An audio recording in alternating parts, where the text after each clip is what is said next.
स्वर संधि के अंतर्गत दीर्घ, वृद्धि, यण तथा अयादि संधि एक ही वीडियो। पुस्तक और आलय दो शब्द है ना, इसका अ मिला और इसका अ मिला, इन दोनों को मिलाकर दोनों तरफ समान स्वर हो, जैसे अ इधर भी है और इधर भी है, तो इन दोनों को मिलकर एक दीर्घ आ हो गया। अब जैसे यहाँ पे चाहे ह्रस्व आ है और इधर दीर्घ आ है, लेकिन दोनों तरफ आ है, तो इसलिए इसी का बड़ा रूप दीर्घ आ हो गया। यहाँ पर ई है, ई और ई है, दोनों तरफ समान स्वर है, तो इसी स्वर का दीर्घ हो गया, यानी कि बड़ी ई हो गई है ना। इसी तरह से ऊ भी देख ले, ऊ अगर है तो दोनों तरफ ऊ आया हुआ है, ऊ और ऊ, तो उसी स्वर का दीर्घ ऊ बन गया। इस तरह से हम इसे समझ सकते हैं, जो भी स्वर दिया हुआ है दोनों तरफ समान स्वर है, तो उसी स्वर का दीर्घ हो जाता है। तो अब हम सबसे पहले अ वाले शब्दों को देखेंगे कि अ पर, अधीन, पर में अ की साउंड आ रही है, इसी का र आवाज आ रही है, यानी इसमें भी आ है और इसमें भी आ है, अ और आ मिलकर बड़ा आ हो गया, तो ये पराधीन बन गया शब्द। वेद अंत वेदांत हो गया। राम अवतार रामावतार, जो ये वाले व्यंजन होते हैं ना, इसमें बड़ा आ की मात्रा अगर लग रही है,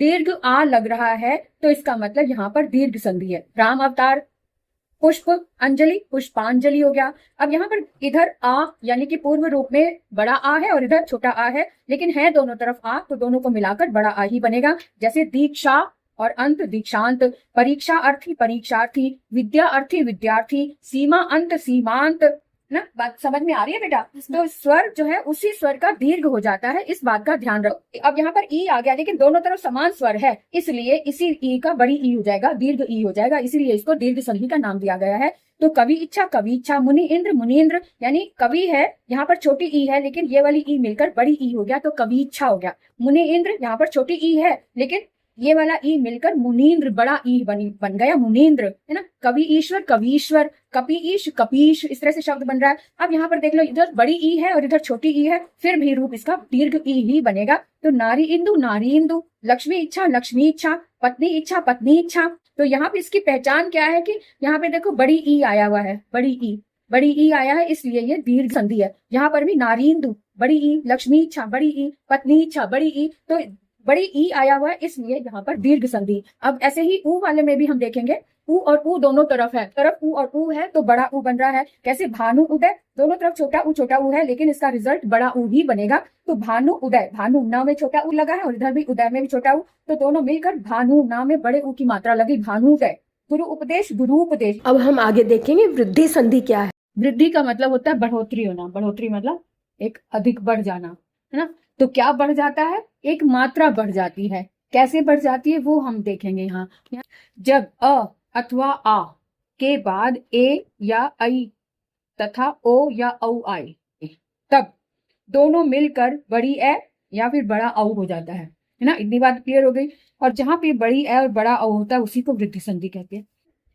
यहाँ पे अ के बाद ए यानी छोटी ए आई है, तभी बड़ी ए ही बनेगी ना। एक एक एक एक, यहाँ पे क में अ है और इधर ए आ गया, अ के बाद ए आया तो बड़ी ए बन के एक कैक हो गया, यानी क पे बड़ी मात्रा लग गई, बड़ी आई की मात्रा लग गई। ये वाला क में अ आया है ना, इसको देखो, क में अ है और हमारी परिभाषा क्या है कि यदि अ के बाद ए आए, तो इस अ के बाद ए आया हुआ है, तो इन दोनों के मिलने से बड़ी ए हो जाता है। इस लगी है या बड़े औ की दो मात्राएं लगी हैं दो शब्दों के बीच में, तो वहां पर वृद्धि संधि होती है। ये छोटी सी पहचान। उसके बाद देखिए, अगर इधर आ है, बड़ा आ, और इधर ए है, तब भी ए ही बनेगा, यानी आ और ए का मेल अगर हुआ है तो उसका रूप जो है, रिजल्ट उसका बड़ी ए ही होगा। अब यहाँ पर ओ की बात आ गई, ओ वाले शब्द देख लेते हैं। आ और ओ मिलकर बड़ा औ बना, बड़ा औ बना ना, तो महाऔदार्य, महोदार्य, औ, ये जो औ था बड़ा औ, वो इसमें लग गया, हाँ में मात्रा बन गया, महोदार्य बन गया, है ना। महाऔषध महौषध बन गया। ठीक है।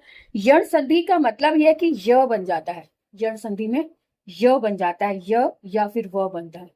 यण संधि में ही ये य बनता है या फिर व बनता है, ये दो चीजें होती हैं। कैसे बनता है ये हम देखेंगे। इसमें लिखा है यण संधि के कुछ नियम इस प्रकार हैं, यानी ई अथवा ई, यानी छोटी ई या बड़ी ई के बाद कोई भिन्न स्वर आए। अभी तक हमने आ की बात की थी कि पूर्व पद में आ आए, अब यहाँ पर ई की बात हो रही है। अगर पूर्व पद में ई आया है, छोटी ई या बड़ी ई होनी चाहिए, ई आया है तो उसका या बन जाएगा। और अगर पूर्व पद में ऊ आया है, ऊ या ऊ, तब ऊ के स्थान पर व बन जाता है, ई का या हो जाता है। बस इतना करना है ना। अब देखें, उदाहरण देखें, यानी ई अथवा ई के बाद कोई भिन्न स्वर आए तो ई का, यानी ई या ई का य हो जाता है, य में बदल जाता है। जैसे ई प्लस अ या आ, यानी इसको छोड़कर अगर ई आया है तो उसके बाद कोई ई को छोड़कर कोई और स्वर आए, अगर ई ही आया वो तो दीर्घ स्वर हो जाएगा, है ना। ई के बाद अ आया तो य या बन गया, यानी कि इधर जो भी स्वर आया है य, ई का तो य बन गया, और इधर जो भी स्वर है वो मात्रा बनकर इसमें लग जाएगा, है ना। जैसे ये आ है तो य में आ की मात्रा लग गई ना। जाते अति अंत, अत्यंत, आदि अंत, आद्यांत। अब ध्यान से देखो शब्द, क्योंकि जितने भी ई आया है ई का य बन गया, लेकिन य बनने से पहले जो पहला जो व्यंजन था वो आधा रह गया और आधा ही लगेगा, क्योंकि उसमें स्वर नहीं मिल रहा इसलिए आधा ही लग रहा है। तो आद्यांत हो गया तो ड में हल लगा हुआ है। अभी आगत तो अभ्यागत, आधा भ रह गया। अति आचार तो अति का आधा त और ई का या मिलकर या अत्याचार हो गया, है ना। यदि अपि तो यद्यपि हो गया। नदी अर्पण नद्यर्पण हो गया। इत्यादि इत्यादि हो गया। परिआवरण पर्यावरण हो गया। क्लियर हो गया बेटे, बात समझ में आ रही ना, पूछ लेना अगर कहीं पे भी अटको।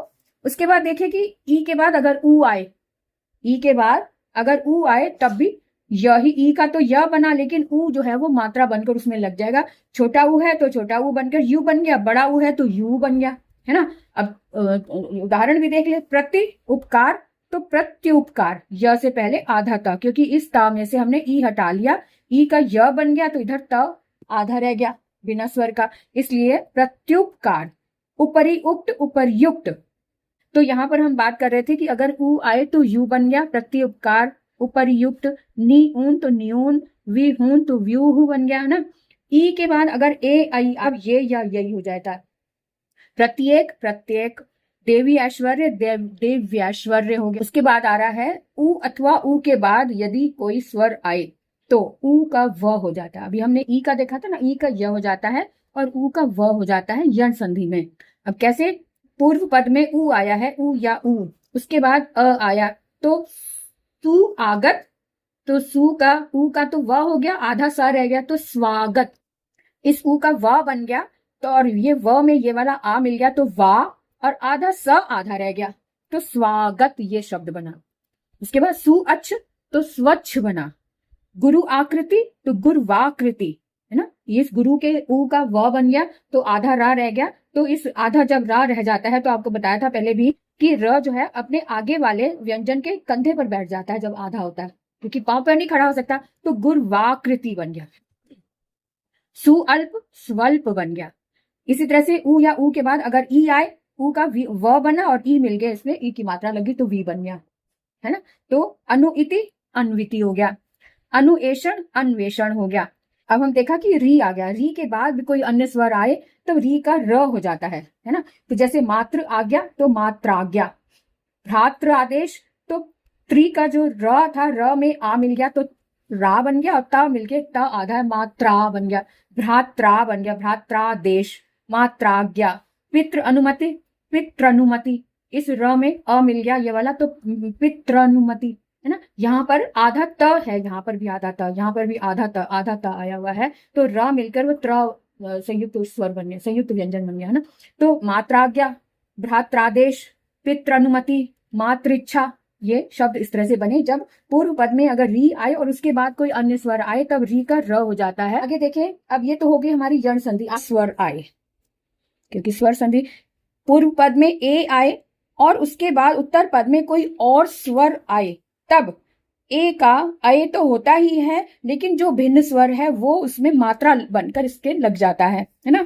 अब हम देखें, उदाहरण देख लें, उदाहरण के बिना तो हमें समझ में आएगा नहीं, तो इसलिए हमने एक उदाहरण लिया, ने प्लस अन, ये उदाहरण लिया, है ना। जैसे कि शर्त के अनुसार था कि अगर पूर्व पद में ए आया है तब ना में ए है ना, तो ना में से हमने ए अलग कर लिया, ए हमने अलग कर लिया और ये हमने इस तरह से लिख लिया, है ना। अब ना में से ए लिख लिया तो ए का तो अय बन जाता है, हमने हमारी नियम के अनुसार ए का अय हो जाता है, तो इसको भी साथ साथ हम लिखते जाते हैं कि ये न हल वाला है प्लस अय बन गया, और प्लस ये अन हो गया, क्योंकि इधर वाला उत्तर पद में अन आया है। क्योंकि हमने देखा था कि ए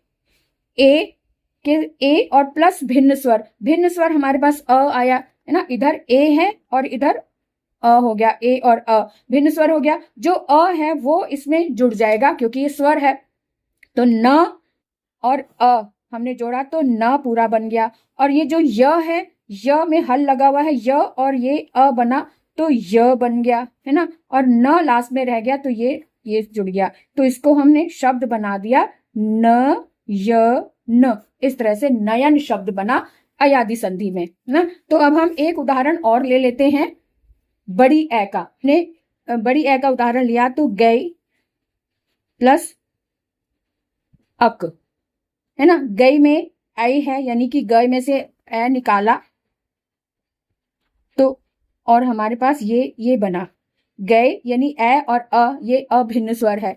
अब ये ग में से हमने ए निकाल लिया तो ग तो हमारे पास वैसा ही रहेगा क्योंकि उसमें हल लगा हुआ है, लेकिन इस ए का हमने आय बना लिया, बड़ी ए है इसलिए हमने इसका आय बना दिया, और प्लस में ये अक जो ऊपर से चला आ रहा है ये अक हो गया। अब हम इसको जोड़ेंगे तो ग में आ जोड़ दिया तो आ जो है वो क्या बन जाएगा, इसमें मात्रा बनकर लग जाएगा, गा बन गया।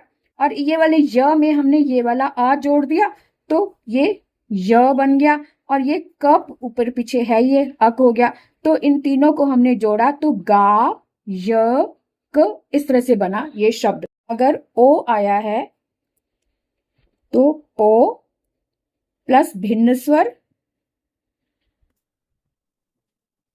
स्वर है, तो पो में जो ओ आया है इसको हम अलग अलग लिख लें। पो में हमने ओ अलग कर लिया तो पो प प्लस ओ, और भिन्न स्वर जो है वो अन हो गया, अन लिख लिया अगर, है ना। तो अब इस प को भी साथ साथ उतारते जाएंगे नीचे क्योंकि प को भी जोड़ना है पो, और इस ओ का अब हो गया, इस ओ का अब हो गया, और प्लस अन है तो उसको भी हमने ले लिया अन।